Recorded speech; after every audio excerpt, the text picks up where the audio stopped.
Hey everyone, today I'm going to show you how to change the thermal paste of the CPU on MacBook Pro 2015. This will be applicable to most MacBook models as well. If you find your MacBook is hot, especially on top of the keyboard area or on the back panel near the monitor area, then it could be a sign that you need to change the thermal paste. That's number one. And second, you might need to clean up the CPU fan as well. So I'll be covering both in this tutorial. You will need screwdriver set that has 5-star or Pentalobe and 6-star screwdriver bits. And then second, you need the thermal paste. And then third, you will need isopropyl alcohol. Last one, you will need a lint-free cloth and a spatula. And then we are going to open the back casing of this MacBook. So the huge part there is the battery pack. I'm going to rotate it over there, so that you can see the fan and the CPU as well as the heatsink of the CPU. When I see this laptop, this is quite dusty, so I'm going to apply some isopropyl alcohol to clean this. Make sure that you find the 99.9% alcohol so it does not damage your electronics. And one more thing to mention is that you need to apply it on a lint-free cloth like this one instead of spraying it directly to the electronic. Okay, so first I'm going to clean the fan. This will greatly improve the cooling of the laptop, so it will be less hot after this. If you have some time, you can also open the fan assembly so that you can clean it more properly, but if you're not, just rotate the fan and then wipe it with the isopropyl alcohol. And you might want to wipe off the dust on other areas as well, especially the holes under the monitor. So that area is the exhaust area of the fan, so you need to make sure that is clean as well, and wipe the rest of the laptop whenever you see dust. So next we are going to open the CPU heatsink area, which is this area right here. There is 4 screws securing it. On top of the screws, actually there's like a rubber cover. You just take it off. You might not need it next time, so take it off.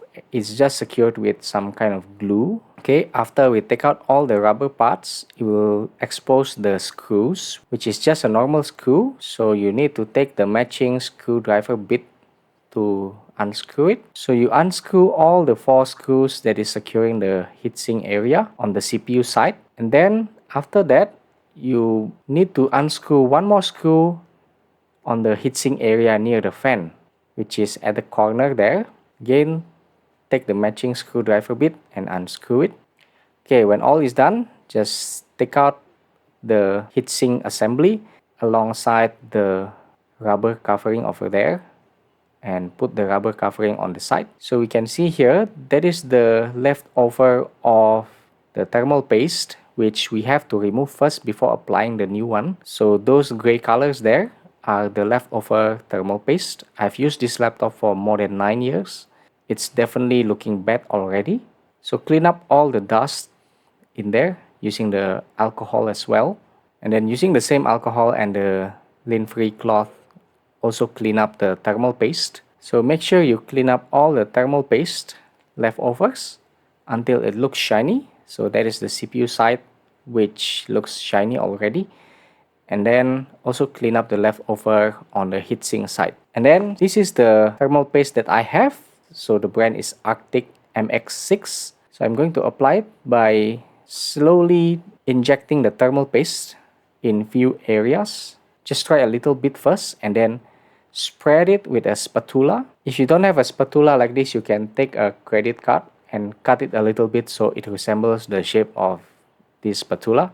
Don't make it too wide, otherwise it'll make you a bit hard to spread it out. So actually the thermal paste feels like a Play-Doh, but it's slightly harder than that. So it just needs some time to spread it out evenly. And if you are done, you can put some leftover new thermal paste on the heatsink side, because typically some of it will stick on the spatula side. So you just put it on the heatsink. Okay, once you are done, you put back the heatsink assembly. But before you screw everything up, you need to put back the rubber covering on the heatsink. Just make sure that you check the rubber covering because it has some insets at the bottom of the heatsink. So you need to insert that properly at the bottom of the heatsink so it secures it. Once you're done, you can clean up some leftover thermal paste on the CPU. With everything done, we can screw back all the things here. So there are 5 screws in total, 4 on the CPU side and 1 near the fan area. Yep, screw back the laptop and you are good to go. Thank you guys for watching. Subscribe.